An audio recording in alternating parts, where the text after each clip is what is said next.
Okay, so now what you might want to do that we've got our footage in, we're going to add some more footage and do some filters and stuff as well, but you might want to have a title in at the start. So it's fairly simple to add your titles. Just go over here and click on the letter T, and that brings up your window here. And you've got a whole heap of different titles you might want to add in. So I'm just going to use a very basic one. And what you can do without clicking or dragging or adding them, you can actually just skim your mouse over them, and it'll show you up here in the window what that title will look like. So basic titles, just straight up text, lower third, all that sort of stuff. So I'm just going to use just a basic title there like this one. So then to add that, if I want that to be at the start, I'm just going to click and hold on it here, drag that across and move it in front of everything, and you can see, like I was saying before, it moves everything along. That is considerably long, so I'm just going to move my end there and drag it along, and like I said before, you can see just above those numbers, it's telling me on the right there that I've currently taken off 3 seconds rather, in 3 frames, and currently it's 6 seconds and 21 frames long. So I want that to be about maybe 3 seconds is fine. That's about right. Okay, so there I can then just click on that. I'll move my playhead here just by clicking there, anywhere along there. Click on that text, and then I'm just going to go up here. Click on that. That brings up my my inspector. That's the word I was looking for there. So with my text, you can see it's set to video there. If I just click on text, you can see all the things you'd be familiar with Word and things like that. I can change the font by clicking on that and just choosing a different font. I can drag this slider along to make it bigger. I can change the alignment, etc. Up here, obviously, I can change what it actually says. And down here, weirdly, it's a slightly different one. To change the colour, it's actually inside the face section there. If I untick that, it takes it away altogether. So if I go click on show there, you can see that that's where colour is, inside face. So I just click on that white box. If I want it to be like orange, I just click and there we go. So yeah, it's a weird one, but just click on hide again and it's inside face. We can add an outline just by clicking on that box, and then go show and maybe give it a yellow outline. Doesn't look too good, but that's alright, we're just messing around at this point. You can change the width of the outline so it gets bigger. You can blur it so it's a bit softer. You can make it a bit, change the opacity so it's a bit see-through and it's not so harsh. And there you go, it's looking beautiful. Now what we can also do is change where it is. You know, we don't have to have it smack bang in the middle, so you can just click and hold and move it around and place it wherever you want.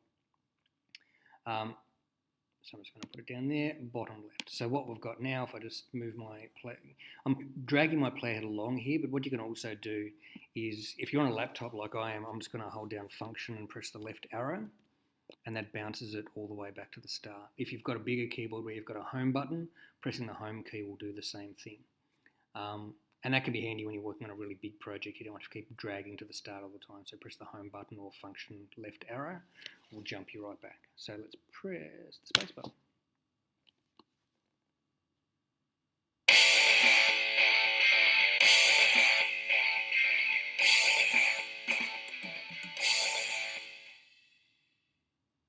And there you go. So because that text is just there by itself, it's over a black screen. If I want that to be over the footage, I can actually still change that now. I can just click and hold, drag it up above, all the footage will move back along, and then I just drag it to the layer above my footage. And now you can see it goes over the top of the footage, just like that. Okay. So either I might leave it like that, it doesn't matter too much. So the other thing we might want to do, which is a cool thing you can do, is you can actually bring in PSD Photoshop documents. You don't have to export it out of Photoshop as a JPEG or anything like that. You can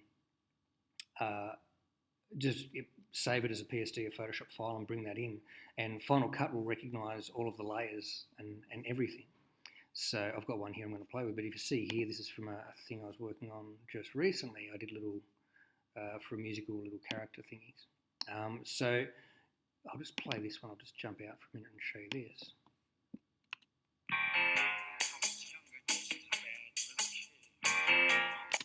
So this whole document here, this is a Photoshop document. You can see there it says PSD. So I created this in Photoshop using brushes and stuff like that, and then brought it into here. And then what you can do, I just right-clicked on it and choose Open in Timeline. And it just opens that Photoshop document up as a separate timeline, and there's all the layers from Photoshop. So there's the text, there's the title of his character, there's him that I cut out on a separate layer. I've got my brushes there, all my black and my black and white. So then you can just move those around so they all come in. That's what I've basically done. I've done it pretty simple. They all come in at different times, and I've used keyframes for a few of them to slide in. So that's kind of a cool thing you can do as well. So just going back to our tutorials, just double clicking the project. There it is. I'm going to do that now with this one. So this is going to be a little transition. So I'm just going to just click on it and drag it right here. And I'm just going to double click. The first time you do it, you can just double click. And you can see there that I've brought it in as a background. If I just hide that, you can press the letter V, and you can see that goes dim, and we can't see it now. I can just see the Charlie head. So if I press V again while that's selected, that brings it back. So it's just visible. It just hides it, basically. If you want to deal with one layer at a time, it can be a good way of just checking where you're at. So I'm just going to make that invisible for the moment. And I'm going to make his head spin. Okay, so I've cut Charlie's head out there, so he's got a nice background. So what I'm going to do is I'm going to click on the Charlie clip, and that's the position I want, and I'm going to click here on Transform, which is this one there. So now I've got this. So up here, I've got a keyframe. I'm going to press a keyframe, and I'm going to use my right arrow key to go along 12 frames. 2, 3, 4, 5, 6. Actually, I might go a whole second. So I'll go all the way along to, you'll see when it, over here, when it gets to 25, it'll tick over to 1. How wrong was I? Oh, because we're not in footage, it's a PSD, so it ignores me. Fair enough. But 25 is 1 second, that's all I want. So I'll go back there. Okay, so now I'm going to press keyframe again. So I've basically chosen a start and an end point, and then I'm just going to, this is rotate here. So if you move your mouse over these and grab them, you can enlarge. Click and hold. This is the rotate, so I'm just going to click on that. And just spin him all the way around, but not quite all the way back. So with those keyframes, what will happen is that. Press space, bang. Okay, so now if I just click on this and press the letter V, I've got a spinning clip. Okay, so I just press this arrow here, so this little arrow there, that'll take me back to my main timeline, and now that I've gone inside that PSD and added that animation, that will just happen for me. See? So rather than go back and redo the animation, I've done it a bit quicker, probably should have done it over 2 seconds. I'm just going to use my speed. So I'll just go bang, like that. So I'll click on this clip where my playhead is and go Command B to split it. Click on this bit I don't want anymore and press delete on my keyboard. And then I'm going to click on this clip, my Charlie clip, choose speed, slow, 50%. That'll make it twice as long and half as fast. Beautiful. Alrighty. So what I'm going to do now is add my green screen Charlie footage. Right, so I'm just using that little spinning head as a little transition. So I'm just going to move along. I basically just I don't want him looking at the camera there. There we go. So about this point, I'm just going to press the letter I. We just want it to look like he's driving along. So press the letter O there, and I'm going to drag this footage down into my timeline. Okay, we don't want the sound there obviously because we're going to put music over that. And what I could do there just to, you can see it's a bit sudden, what we might want to do is add some transition. So firstly, what I'm going to do here is click on this. I've clicked on transform. I'm just going to enlarge this so it fills the whole screen because you can see it's a bit square. There we go. And I'm just going to click on done up there to apply that change. Then I'm going to add a transition. So the transitions over here are right there. So click on that, and then you've got all different kinds of ones, but generally you want to be a bit conservative with that. You don't want to go too nuts with all different types of transitions. So I'm just going to click and hold on my transition. And I'm going to drag it over the clip itself.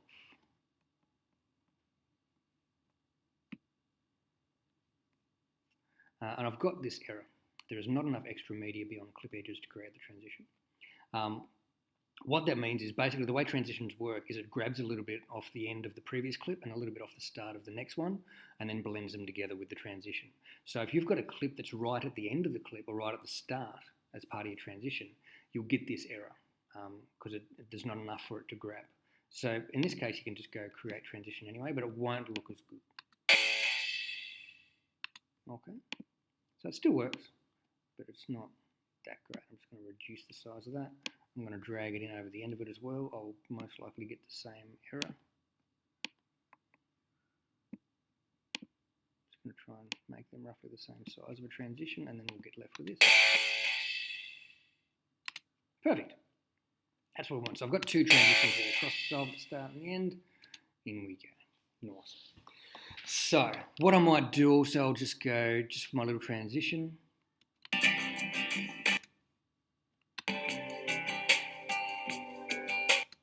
It'll sound funny, but let's put it anyway. So I'm just going to go from the start here, go out there, and drag that just underneath my little Charlie transition.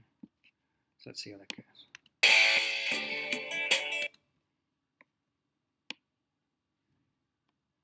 So I'm just going to, I'm actually trying to drag it along there, but it's getting really grippy because I've got snapping on, and I can't be very precise with it.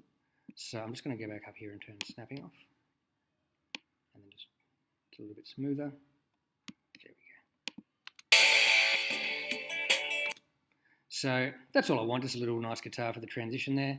So I'm just going to fade that out. So like I was showing before, so it doesn't just stop, because you see it basically,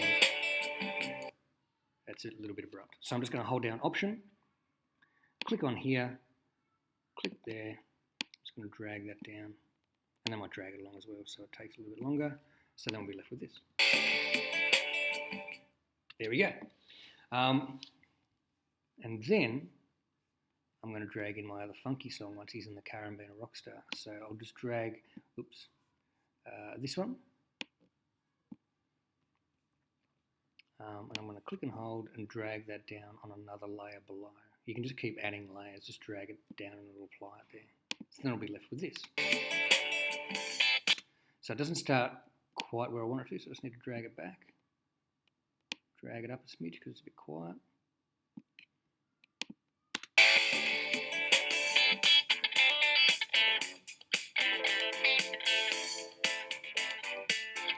Groovy. So,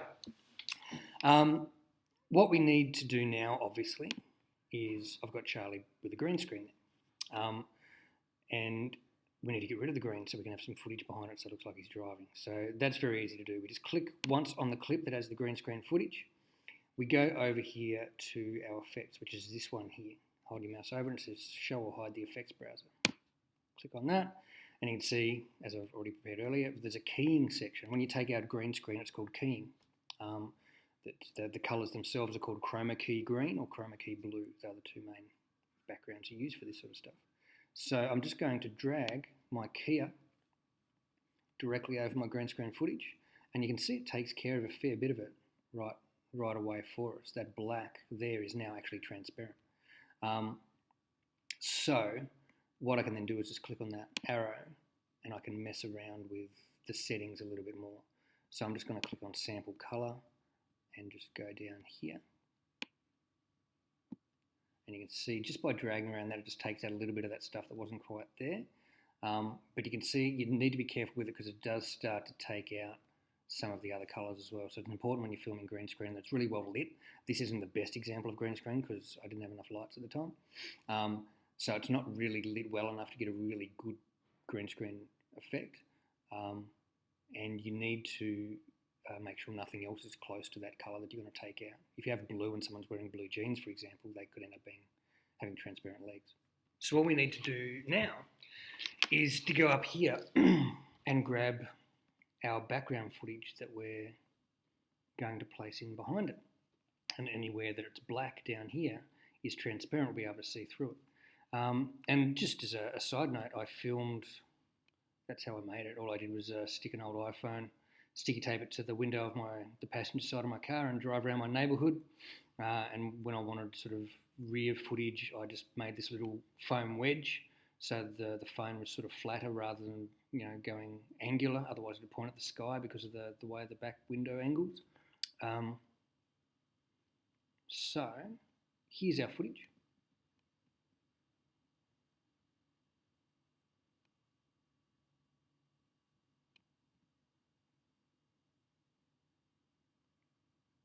So all I'm going to do is just grab a selection of it, press the letter I.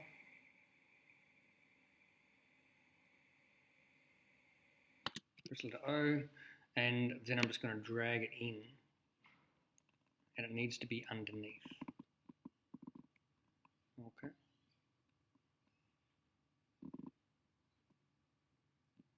There we go. So just drag it to the start there. I'll just put snapping back on, just so it grabs the edge of the clip so it's in the right place, about there. So you can see it goes red there because that's the end of the clip, so I'll need to drag that back along this way, and just drag this back this way. So you can see there now that footage has gone in. And you can see also up here I've got a few issues with too much green going out, but that's part of having a not very well lit green screen, that I've had to drag the settings down so much that it's taken out other stuff. We might try and fix that in a minute. But what I also need to do is that the footage is too low. So I'm just going to use my transform tool and drag it right up. Okay, because we're not going to see past below this anyway, so I can actually just drag this footage up, and that'll just look a bit more interesting as you drive around. Oops, I'll just mute that so we don't hear that music for a moment. And there we go, Charlie's driving around. Pretty cool. So I'll just click on done for the moment to commit to those changes. So I'm just going to try and tweak this a little bit. So I'll just click on the Charlie clip, and then I'll go back up to my Kia, and I might just drop the strength a little bit and see what that does. You can see that works a little bit better. So it's a bit of an issue here. As I drag the strength down, you can see the green starts to come back, but it does start to fix that. So it's a bit of an issue. So what I might do is I'll drag up fill holes. There we go. That's actually pretty good. I'll drag my spill level. Oops. Down. There's no real sign, so this was trial and error. But that actually doesn't look too bad. So I've got rid of most of the green. You can see if you're looking really hard, it's there. There's a bit of a tinge there. But the roof's looking a little bit better as well. So let's see how we go.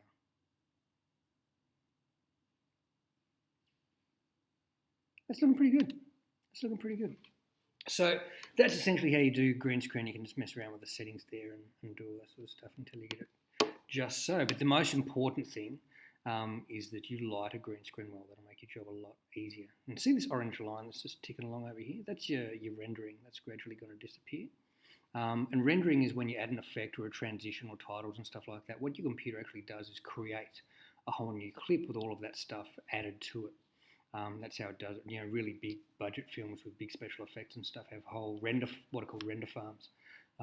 Big rooms full of thousands of computers all hooked up to create rendering, because it's such it can take a really long time, and it can create really big files, so it can fill up your hard drive a bit if you're adding a lot of effects. But for the moment, let's go back to the very start, turn our volume back up, and see what we've got.